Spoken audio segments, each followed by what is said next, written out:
I don't think I would have been that patient that 30 years I would just sit and wait for that one woman in my life. I don't think I would have that capacity. But Bittu Mama is amazing on that level.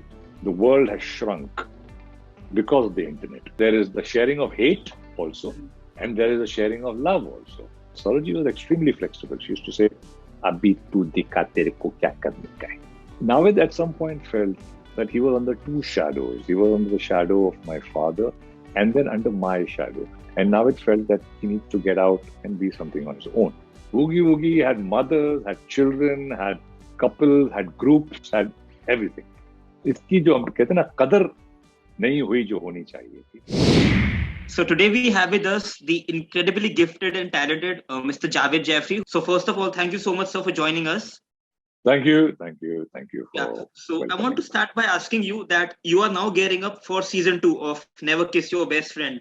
So how much do you feel the characters have evolved? I was not there in season 1. I was there in season 1.5, which was called Lockdown Special. So I was introduced in that, and it was the most exciting thing for me was the way that season was shot. So everybody was on a Zoom call on a laptop.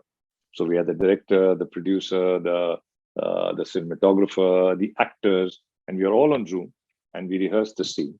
And then the cinematographer would, like, we were given the iPhone, I think 11 Pro Max, and we were supposed to keep the camera and show the frame to the cinematographer on Zoom and say, "Boy, this is the," I click a picture and I show him. And then he would say, "Okay, keep the camera here or keep it here, wherever." And then the camera would be shooting on a stand and have a light. So everybody, the cinematographer was in Dubai. The one actress was in London. One actress was in Delhi. I was in Mumbai. The director was in Mumbai. The production lady was in Rajasthan.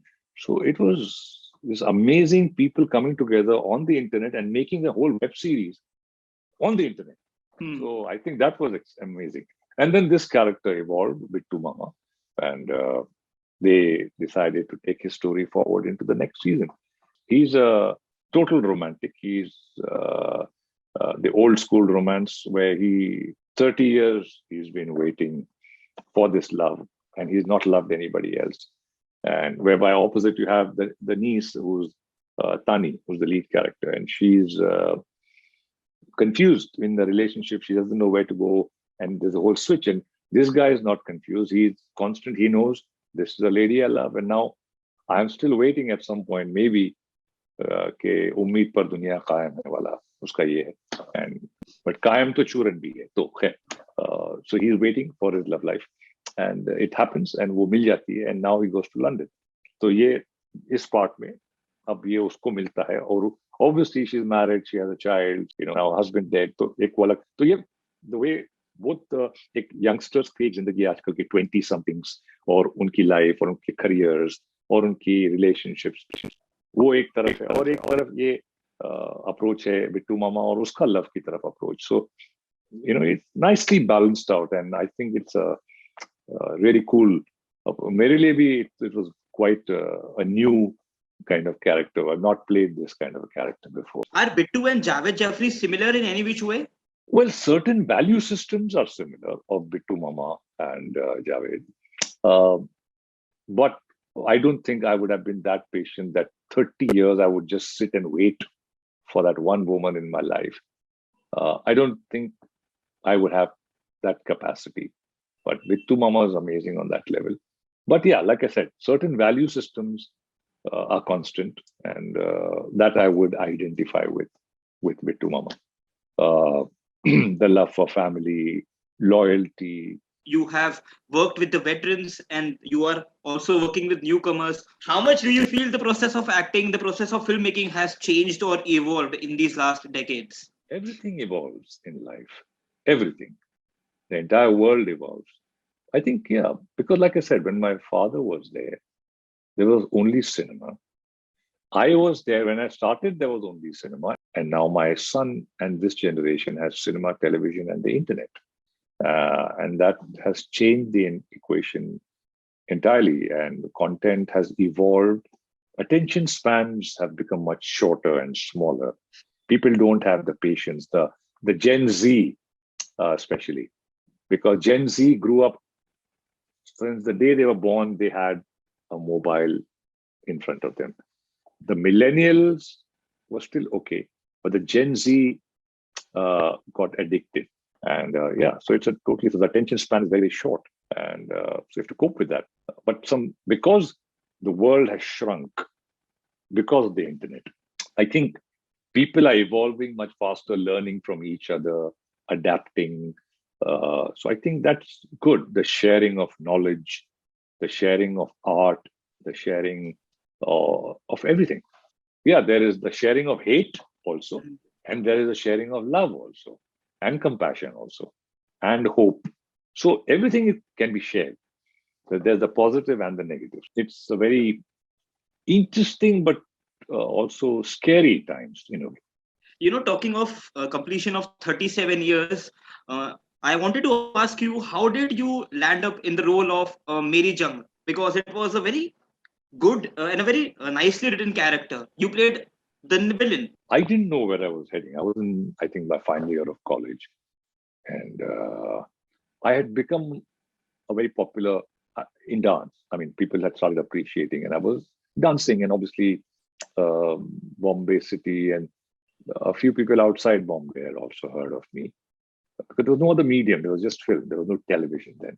There was Doordarshan, but obviously Doordarshan was very limited.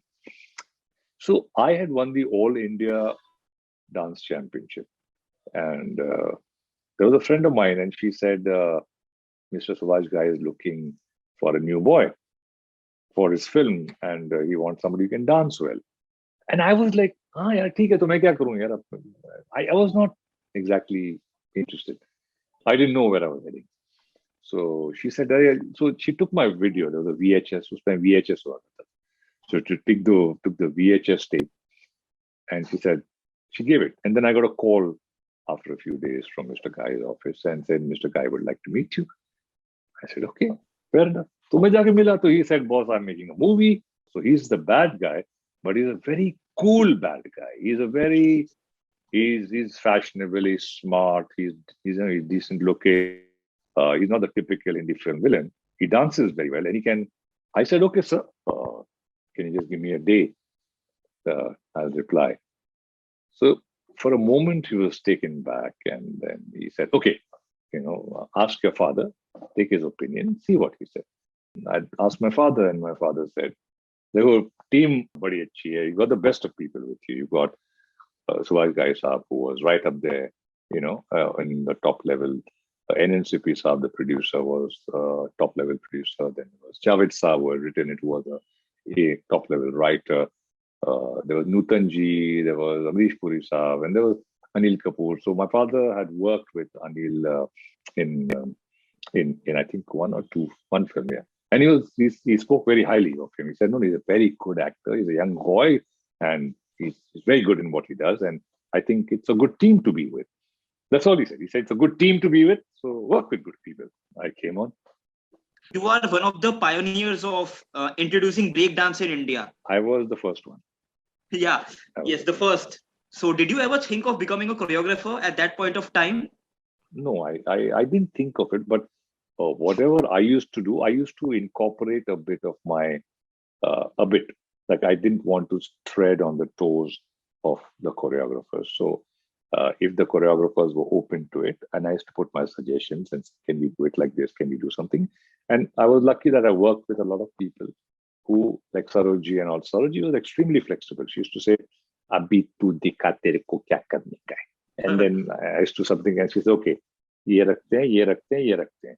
And or I never thought, but yes, I do have a decent sense of choreography, and I did a lot in my college, and even a few films I incorporated. Mr. Shrimati, I was involved as a choreographer, but not officially. But yeah, Boogie Woogie, we used to do a lot of stuff in our shows. Sometimes now I feel that I would like to sometimes maybe choreograph some of this younger talent. I would love to. Everybody wants new people.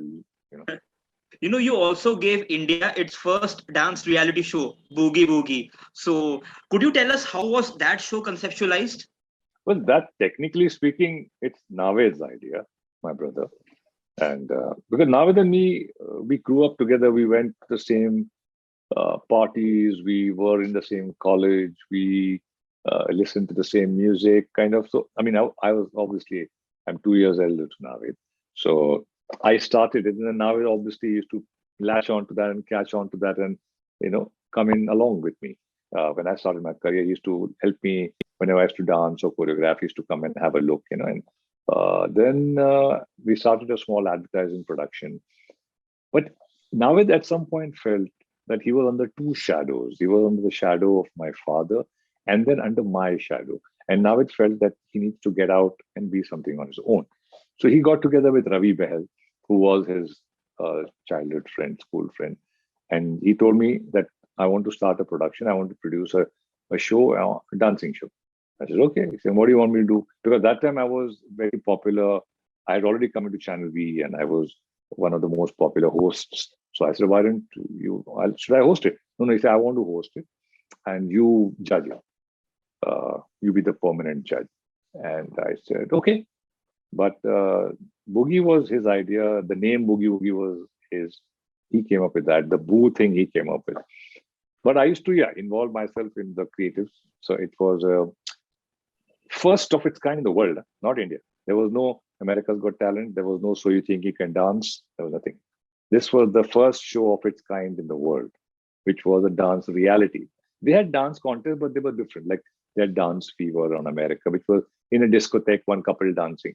This was different, like in all sides, with your parents, with somebody, with guests, judges, participants. So इसकी जो हम कहते हैं ना कदर नहीं हुई जो होनी चाहिए थी from the perspective of the channel. I don't know why the channel let it go.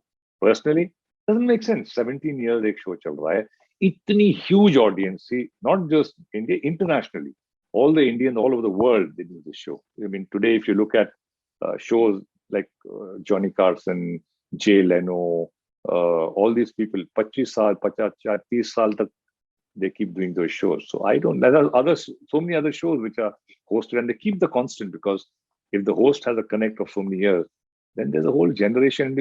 So I personally feel, it shouldn't have been taken off. Boogie Woogie had 10 shows in one show. Now they've taken one bit and making separate shows of that one show. But Boogie Woogie had mothers, had children, had couples, had groups, had everything. That's an amazing show. And I think it can still come back. People are looking for, people ask me, why don't you bring it back? We'd love to, but some channel has to, I don't have a channel of my own. So, and lastly, every character that you played, it goes on to become very iconic, immortal, be it Dhamal, be it Salam Namaste, be it Singh is King, and now Bittu from Never Kiss Your Best Friend. So do you improvise on sets or do you completely submit to the director's vision? Well, it's a mix. Some directors are very fixed in how they have thought of the character and the graph. Some directors give you the flexibility, can we play? See, for me as an actor, you have to be within the parameter of the character and of the script. Within that parameter, you can do your, what you call improv, and how can you add to the character, giving a layer. For me, it's a duty. It's my duty as an actor to contribute and see where I can take the character. Because what am I doing? The writer has written the script. The cinematographer is shooting you. The director is telling you what to do as a whole because he is the orchestrator. What do? You have to play your instrument. And your instrument is your body, your face, your craft, your voice. And how can I do it in the best of manner to look different from the other characters I've played?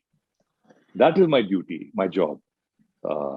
So the way I walk, the way I talk, the way I express myself, it has to have, that's my job as an actor. So I try to do that. That's why my characters are different whenever I play characters. Thank you so much for your time, sir. Looking forward to everything that you do in future and all the best. Thank you so much. Yeah, look forward to Never Kiss Your Best Friend too. It's an interesting series, yeah. Subscribe to Midday India. Get direct notifications on all our videos by clicking on the bell icon.